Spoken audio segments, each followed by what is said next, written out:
विदुर जी का प्रश्न और मैत्रेय जी का सृष्टि कर्म वर्णन। श्री सुखदेव जी कहते हैं, परम ज्ञानी मैत्रेय मुनि हरिद्वार क्षेत्र में विराजमान थे। भगवत भक्ति से शुद्ध हुए हृदय वाले विदुर जी उनके पास जा पहुंचे और उनके साधु स्वभाव से आप्यायित होकर उन्होंने पूछा। विदुर जी ने कहा, हे भगवान, संसार में सब लोग सुख के लिए कर्म करते हैं, परंतु उनसे तो न तो उन्हें सुख मिलता है न उनका दुख ही दूर होता है, बल्कि उससे भी उनके दुख की वृद्धि होती है। अतः इस विषय में क्या करना उचित है, या मुझे कृपा करके बतलाइए। जो लोग दुर्भाग्यवश भगवान श्री कृष्ण से विमुख, अधर्म परायण और अत्यंत दुखी है, उन पर कृपा करने के लिए ही आप जैसे भाग्यशाली भगवत भक्त संसार में विचरा करते हैं। साधु शिरोमणि, आप मुझे उस शांतिप्रद साधन का उपदेश दीजिए जिसके अनुसार आराधना करने से भगवान अपने भक्तों के भक्तिपूत हृदय में आकर विराजमान हो जाते हैं और अपने स्वरूप का परोक्ष अनुभव कराने वाला सनातन ज्ञान प्रदान करते हैं। त्रिलोकी के नियंता और परम स्वतंत्र श्री हरि अवतार लेकर जो लीलाएं करते हैं, जिस प्रकार अकर्ता होकर भी उन्होंने कल्प के आरंभ में सृष्टि की रचना की, जिस प्रकार इसे स्थापित कर वे जगत के जीवों के जीविका का विधान करते हैं, फिर जिस प्रकार इसे अपने हृदय आकाश में लीन कर वृत्ति शून्य हो योग माया का आश्रय लेकर शयन करते हैं, और जिस प्रकार वे योग ईश्वेश्वर प्रभु एक होने पर भी इस ब्रह्मांड में अंतर्यामी रूप से अनुप्रविष्ट होकर अनेकों रूप में प्रकट होते हैं, वह सब रहस्य आप मुझे सुनाइए। श्री मैत्रेय जी कहते हैं, साधु स्वभाव विदुर जी, आपने सब जीवों पर अत्यंत अनुग्रह करके यह बड़ी अच्छी बात पूछी है। आपका चित्त तो सर्वदा भगवान में लगा ही रहता है, तथापि इससे संसार में भी आपका बहुत सुयश फैलेगा। आप श्री व्यास जी के औरस पुत्र हैं, इसलिए आपके लिए यह कोई बड़ी बात नहीं है कि आप अनन्य भाव से सर्वेश्वर श्री हरि के आश्रित हो गए हैं। आप प्रजा को दंड देने वाले भगवान यम ही हैं। मांडव्य ऋषि का शाप होने के कारण ही आपने श्री व्यास जी के वीर्य से उनके भाई विचित्र वीर्य की भोग पत्नी दासी के गर्भ से जन्म लिया है।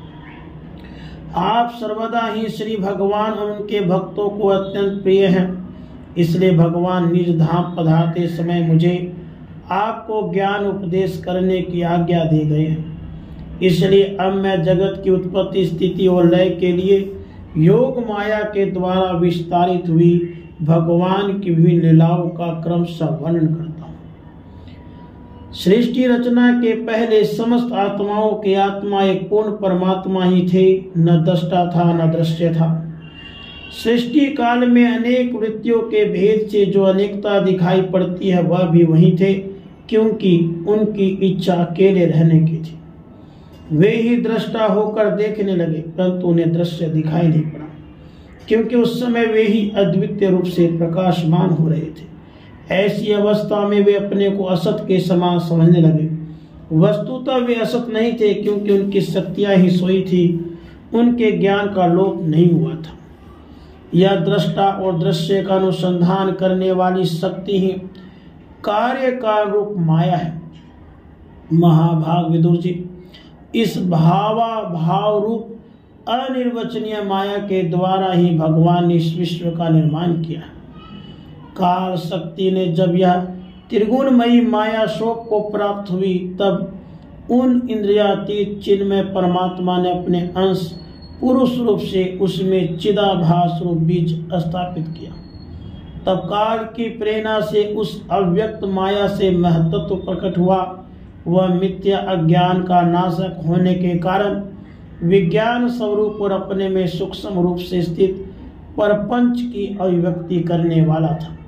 फिर चिदाभास गुण और काल के अधीन उस महतत्व ने भगवान की दृष्टि पड़ने पर उस विश्व की रचना के लिए अपना रूपांतर किया।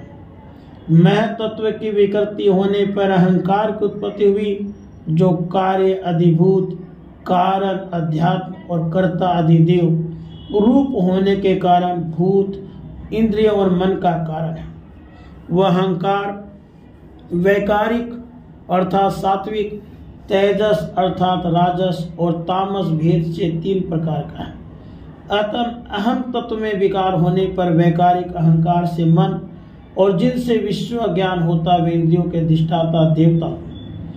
तेजस अहंकार से ज्ञानेन्द्रिया और कर्मेंद्रिया हुई। तामस अहंकार से सूक्ष्म भूतों का कारण शब्द तन्मात्र हुआ और उससे दृष्टांत रूप से आत्मा का बोध कराने वाला आकाश उत्पन्न हुआ। भगवान की दृष्टि जब आकाश पे पड़ी तब उससे फिर काल, माया और चिदाभास के योग से सपस तन्मात्र हुआ और उससे विकृत होने पर उससे वायु की उत्पत्ति हुई।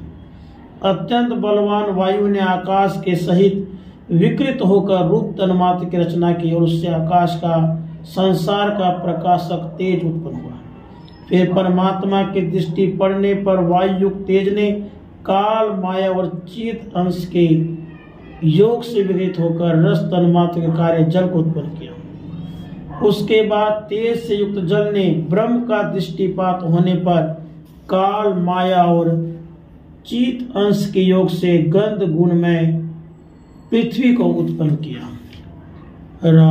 राधे कृष्ण, राधे।